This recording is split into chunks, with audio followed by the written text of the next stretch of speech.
नोंथांमोन मिडियामनिसिम आंनि गोजोनखौ बावहरबाय आरो लोगोसे बे चेनेलखौ नायगिरि हारिमुखौ सिबिसुला रायजो राजाफोरनिसिमबो आंनि गोजोननाय आरो खुलुमनायखौ बावहरबाय। बे बुब्लियाव आङो लाइभआव फैनायनि आसल जाहोनानो जाहैबाय दा गुबै थांखियानो जाहैबाय बयनिख्रुइ गोजामसिन एबा गिबिसिन दिहुनजानाय आलायारन सिनेमाया बेसेबांबा गोबावनिफ्राय एबा 37 बोसोरनि उनाव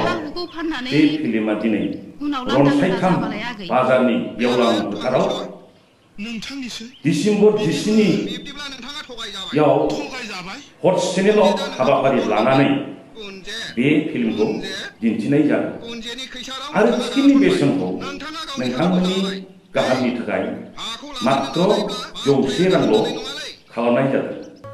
आरो नोंथांमोननि जिरायनायनि थाखाय गासैबो उन सिगां चेयार होजोबनाय जादों लोगोसे 200 रांजों टिकेट लानानै नोंथांमोना VIP चेयाराव जिरायनो हागोन आरो नोंथांमोना बे टिकेटखौ डिसेम्बरनि 15 आरो 16 बे दिनखालि बे रनसायथाम बाजारावनो मोनसे काउन्टार खुलिनाय जादों बेवहायनो नोंथांमोनहा टिकेटखौ बायनानै लानो हागोन आरो मोनसे बाथ्राबाव नोंथांमोनहा जिहेतु गथ' गथाय लाना फैगोन जाय बिथांमोनहा बा गथ'फ्रा उन्दै बिसोरो फ्रियाव नायनो हागोन आरो जिरायनो लुबैयोबा 100 रां होनानै चेयाराव जिरायनो हागोन आं बेखौनो गले गले बुङो नोंथांमोनहा टिकेटखौ लानानै दिन्थिफुंनाय सम 17 डिसेम्बराव 1 घन्टानि सिगां बा 1 घन्टानि सिगां नोंथांमोना हलाव हाबनांगोन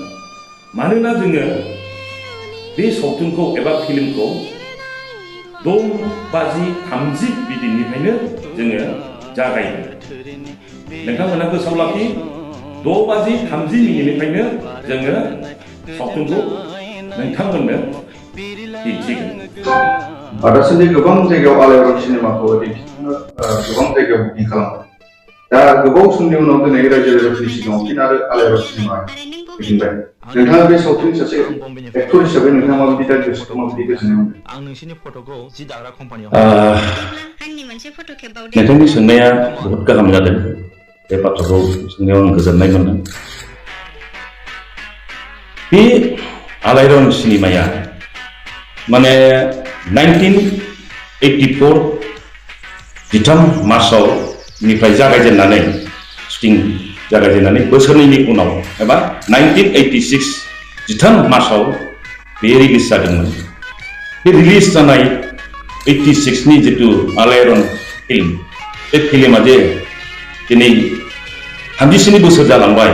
बे 37 बोसोर जालांनाय जितु सिनेमा दिनै बे जोंनि बर' हारिनि जितु माने बयनिख्रुइ बयजोंबो अनसायजानाय मोनसे सिनेमा बे सिनेमाया दिनै फैफिनबाय आरो बे फैफिननायाव रायजो राजाया जे बयबो नुफिनसिगोन बा नुनो हागोन दा बेहाय आङो लाबोफिननो हानायखाय आंनि गोसोआव जोबोद गोजोननाय मोनदों आरो बे गोजोननायखौ आङो बुंस'नो हायै मोनदों जे आं जे बेसेबां गोजोनदों दा बे आरोखि ओरैनो गोबां मानसिफोरानो खोनायोल' नुवाखैमोन दा नैबे समाव दा समावहाय नुफिनसिगोन मा फरायदों नायनो थाखाय आङो एसेबां माने गोबावनि बा गोबाव बे मोनसे जायगायाव दङमोन आरो बेखौ लाबोफिननो हाबाय दा बेखौ जाय बिथांमोनहा गोदो नुवाखैमोन 36 बा 37 बा 37 बोसोर जाय बैसोनि मानसिफ्रा बेखौ नुफेराखैमोन दिनैहाय जे बेखौ नोंथांमोननि गेजेराव सफैनो हाफिनबाय बा सिगां जायफोरबो नुदोंमोन आं बिथांमोनखौ खावलायो जाहाथे बे बर'निनो साबसिन मोनसे गिबिसिन दिहुनजानाय मोनसे सिनेमा दा ओंखायनो नोंथांमोनखौ आं खावलायो जाहाथे बयबो लैहोर लैहोर फैनानै नायफैनो हागोन आरो जाय बिथांमोनहा बे सिनेमाखौ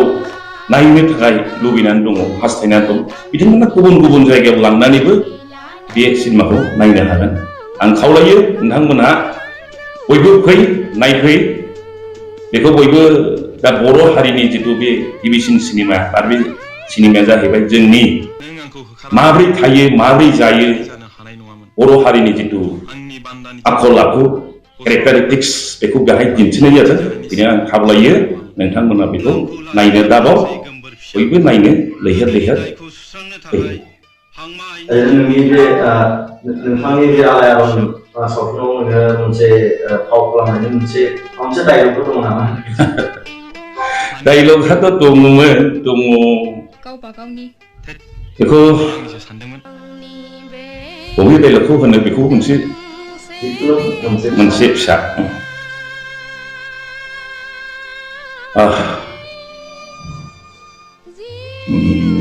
बेखौ गोसोखांनो हाया जादों मोनसे दंमोन बे एक्ट्रेस थायोब्ला साबसिन जायोमोन दा बांसिन बै जि माने डायलगा फेमास डायलग बियो जेनेबा एक्ट्रेसा आंखौ सोङो आं जेब्लानाखि नांगोल दिला दोबाय थायोमोन बे समावनो बे फैनानै दोनफैयो माहाजोननि फिसाजोआ बे जाहैबाय आदाया संख्रि फिथाइ जानो आं जाया मानो जाया आं जानो बादों जायाब्ला आं गाज्रि मोनगोन बेहाय मोजां मोननाय गाज्रि मोननाय मा बाथ्रा नङा नों आंखौ गाज्रि मोनो नों आंखौ एरा खालामो बेहाय मोजां मोननाय गाज्रि मोननाय मा बाथ्रा बुंबायना जाया होननानै हर बिदिबा जानोसै आरो बे डायलग जितु नोंथाङा गोदो समावहाय नोंथाङा एक्टर खालामबाय नोंथाङा मा रल खालामबाय गोदोथ' जेनेबा आलायरननि उनाव अन्त'ते माने 8 बोसोरसो गेप जादों 8 बोसोरसो गेप जानायनि उनाव समाय फिल्म बे जादों बिनिफ्राय आं स्टार्ट जाबोबाय माने समाय फिल्मनिफ्राय कन्टिनिउ दा आङो गाबाय थायो दा एक्टर माने मेन एक्टर नङाब्लाबो दा आङो एसे गार्जेन टाइपनि जितु रल आं बेखौ खालामो आरो आंनि थाखाय मोनफ्रोमबो रलखौनो आं मोजां मोनो